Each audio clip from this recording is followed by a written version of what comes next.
Y esta tarde saludo con mucho gusto al licenciado Jimmy Cruz, él es economista de la firma PKF, para hablar sobre este paquete económico 2022 para nuestro país. Como usted sabe, tras 15 horas de discusión y sin hacer las modificaciones, la mayoría de Morena y sus aliados en el Senado aprobaron esta madrugada los dictámenes de la miscelánea fiscal, la ley de derechos y la ley de ingresos que conforman el paquete fiscal para el año próximo. De esta forma, se avalaron la obligatoriedad para que los mayores de 18 años se inscriban al SAT, el tope, la deducción fiscal de donativos y la criminalización de los contadores públicos, entre otras medidas. Y para hacer el análisis puntual, licenciado Cruz, qué gusto poderle tener en este espacio. Le saludo, como siempre, con mucho agradecimiento por su buena disposición para estar con nosotros en este espacio. Muy buenas tardes. Muy buenas tardes, Mercedes. Gusto en saludarte a ti y a todo el auditorio. ¿Cómo ve el paquete económico 2022? ¿Qué análisis hace? Lo más importante. Claro que sí, Mercedes, con todo gusto. Ya hemos comentado en ocasiones anteriores que uno de los principales instrumentos de la política económica de cualquier país es precisamente la política fiscal. Y de la política fiscal, Mercedes, el aspecto más importante o el instrumento más importante es precisamente el gasto de gobierno y el presupuesto de ingresos y de egresos de la Federación. ¿Cuánto representa esto, Mercedes, del Producto Interno Bruto Nacional, este indicador del que siempre hemos estado hablando en los programas? Representa aproximadamente el 30% de todo el Producto Nacional. Con esto queremos decir, Mercedes, que es de mucha importancia lo que se discute en torno al presupuesto, que en este momento estamos discutiendo los ingresos, como la administración de una casa, Mercedes. Recordemos que la economía finalmente en sus orígenes y hasta el momento debería ser entendida como administración de la casa. ¿Y qué vamos a administrar? Pues vamos a administrar los ingresos de lo que puede vivir la administración pública federal, la inversión pública y el gasto corriente del gobierno. No sé si recuerdan, pero en alguno de los debates del 2018, un candidato presidencial decía que para saber de finanzas públicas tenías que aprender a contar del 1 al 5. Bueno, pues ahora, para entender de las finanzas públicas, estamos con la novedad de que hay que saber contar solamente del 1 al 7. Los ingresos totales, Mercedes, para el 2022, que se aprobaron recientemente en la Cámara de Diputados, son de 7,088 millones de pesos. Es decir, es el instrumento, como decíamos, de política fiscal más importante, que se compone tanto de ingresos presupuestarios como de deuda. Todos los gobiernos del mundo operan con ingresos presupuestarios, con deuda y también, por supuesto, con ingresos tributarios y no tributarios que están dentro de este gran componente del ingreso federal. Le preguntaría si el tema de que quedó, digamos, impoluta la promesa de que no se aumentarían o no habría nuevos impuestos, de alguna manera eso nos da un beneficio a quienes todos los días, bueno, a quienes somos contribuyentes. En estricto sentido, Mercedes, no hay nuevos impuestos.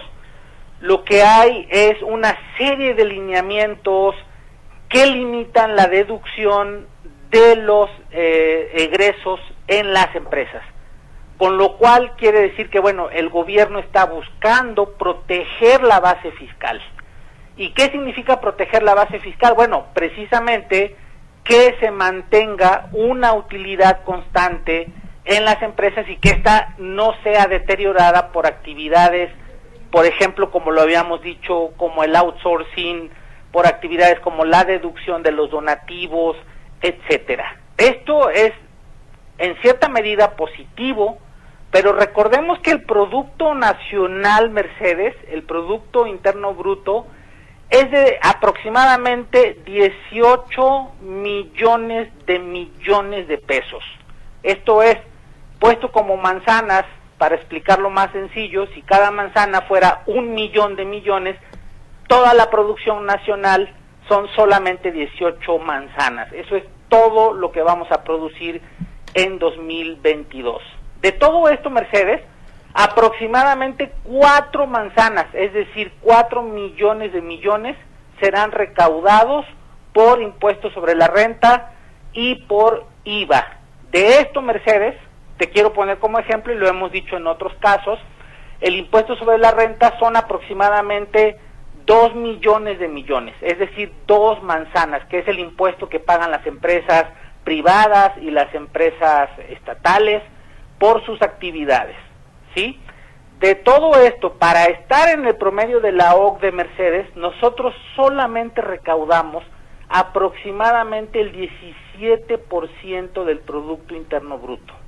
Para estar en el promedio tendríamos que recaudar aproximadamente 32%. Esto quiere decir que tenemos todavía un boquete fiscal, Mercedes, de aproximadamente 2 millones de pesos.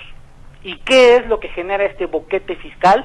Pues ya lo hemos dicho, los 3 grandes jinetes, que son la defraudación, la evasión y la elusión fiscal. Y junto con estos 3 también la economía informal. Entonces estamos hablando que en realidad no va a haber un cambio sustancial para que estos jinetes desaparezcan. En realidad lo que pasa es que la economía mexicana tiene un problema estructural en cuanto a la recaudación.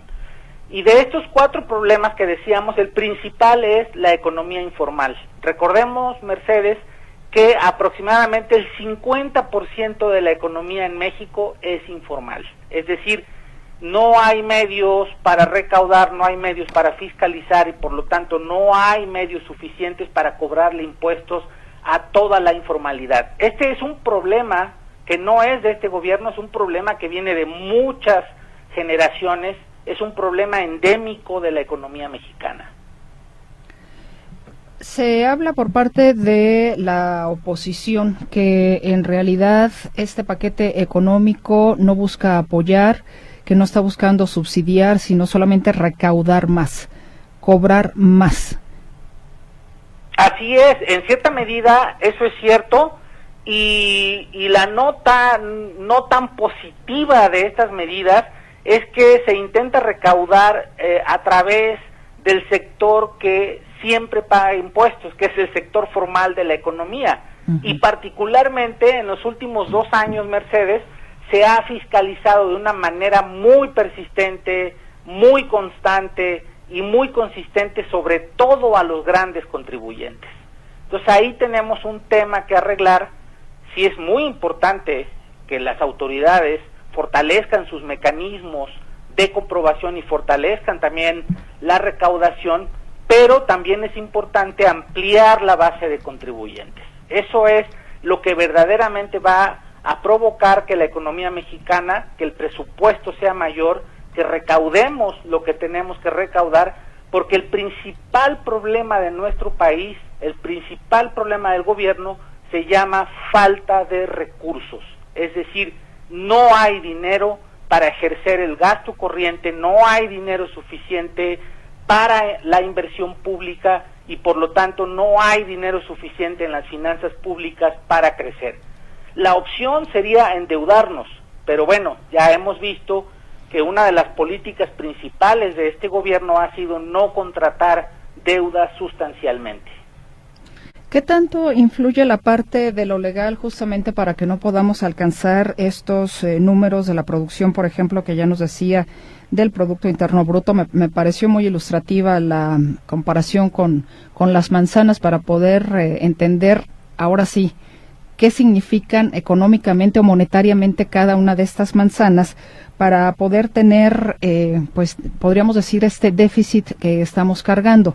Y dentro de todo esto, ¿qué tanto la parte legal de alguna manera contribuye a seguir quizás incentivando? Usted sabe que la Suprema Corte de Justicia de la Nación declaró inconstitucional la prisión preventiva oficiosa en los delitos de contrabando, en la venta y compra de facturas falsas, defraudación fiscal. La defraudación lo pone usted justamente como uno de estos jinetes del apocalipsis financiero, digámoslo así, y que inclusive llevó al presidente de la República a criticar esta parte porque considera que no abona quizás a lo que económicamente podría mejorar.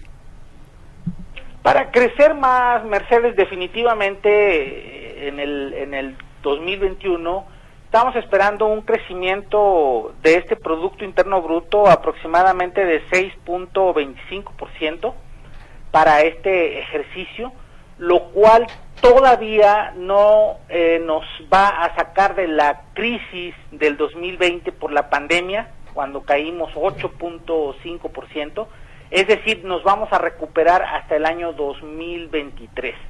Ahora bien, sobre los mecanismos legales que tiene la autoridad mexicana, concretamente, Mercedes, te puedo decir que el sistema fiscal mexicano es de los más complejos y de los más restrictivos del mundo. Es decir, ya tenemos un sistema avanzado, ya tenemos un sistema fiscal de vanguardia, porque nos apegamos a los lineamientos de la OCDE, ya implementamos todos los lineamientos para combatir la erosión de la base fiscal, y creo que el ánimo de los contribuyentes es precisamente pagar lo justo en la contribución de sus impuestos en concordancia con las utilidades. Ahora bien, no es un problema del marco legal. A mí me parece más bien que es un problema del crecimiento de la economía y de combatir a la economía informal. Hay un indicador clave, Mercedes: entre más crezcamos, más vamos a poder recaudar. Entonces la solución evidentemente es que se cumpla la ley, pero que también podamos crecer más en el futuro para poder recaudar mejor. Como contribuyentes, ciudadanos de a pie, ¿qué es lo que debemos de visualizar? Bien lo decía usted que toda esta cuestión de los ingresos, la ley de derechos y la ley de ingresos que conforman un paquete fiscal es como en la casa, pero también nosotros a nivel público, pero también nosotros como contribuyentes, ¿qué es lo que debemos de observar para el próximo año? Considerarlo, reflexionarlo. Lo que nosotros tenemos que considerar siempre, Mercedes, es que nuestros ingresos, al estar grabados, generalmente la gran mayoría de los mexicanos paga impuestos cuando recibe un ingreso, la gran mayoría de los mexicanos paga impuestos cuando compra un producto, cuando adquiere un servicio o cuando sale de viaje. Es decir, siempre estamos pagando algún impuesto. Aquí la clave es ver cuál es el esquema fiscal que más nos conviene y, por supuesto, siempre pedir facturas para poder deducir todo lo que sea consistente con nuestro régimen fiscal. El pedir facturas va a hacer gradualmente que todos nuestros proveedores, todos se vayan alineando a un sistema fiscal de formalidad, y eso es lo que nos puede hacer deducir impuestos y entonces tener un cierto beneficio fiscal. Aquí una persona del auditorio, Israel, comenta, no es la falta de recursos, es el exceso de privilegios, viáticos, exceso de sueldos. Nuestro país está realmente tan supeditado a este tema que ciertamente ha sido muy criticado en algunos círculos de los funcionarios públicos. Bueno, nos faltan, ya lo dije hace un momento, recaudar 2 millones de pesos para estar en el promedio de la OCDE. Yo creo que es claramente un problema de falta de recursos. José María González dice, no he escuchado que el invitado mencione todo el dinero que tira el gobierno y que desperdicien cosas innecesarias. Así es, sí, como ciudadanos tenemos que estar vigilantes, ser vigilantes del presupuesto público. Hay mecanismos para interponer aclaraciones, pedir información al gobierno, etcétera. Por supuesto que también debemos de exigirle cuentas y exigir que el gobierno invierta y gaste adecuadamente nuestros recursos. El licenciado Martínez Tejeda comenta, siempre que hace un proyecto el gobierno, me imagino que ya tienen un presupuesto que invariablemente todas las obras rebasan este presupuesto. ¿Cómo es posible que siempre pase esto? Así es, y eso pasa también en la iniciativa privada. Siempre los presupuestos se exceden, hay costos variables, en fin, sube el precio del acero, sube el precio del cemento, en fin, hay cosas que salen también del control. La economía es esta ciencia que se va construyendo sobre las expectativas, pero no es una ciencia exacta, es decir, vamos construyendo también las expectativas, los precios, por lo tanto los presupuestos de manera diaria. Licenciado Jimmy Cruz, economista de la firma PKF, como siempre le agradezco que nos ayude a discernir y entender más estas cosas de la economía. Como siempre, un gusto saludarte, Mercedes, y quiero enviar un saludo especial a mi hijo Daniel Cruz, quien recientemente ganó una medalla de plata en el primer selectivo nacional de esgrima en México. Pues muchas felicidades, bien orgulloso usted. Gracias, Mercedes, así es. Un abrazo entonces también para su hijo y que sigan los éxitos. Muchas gracias, Mercedes. Nos vamos al corte y volvemos.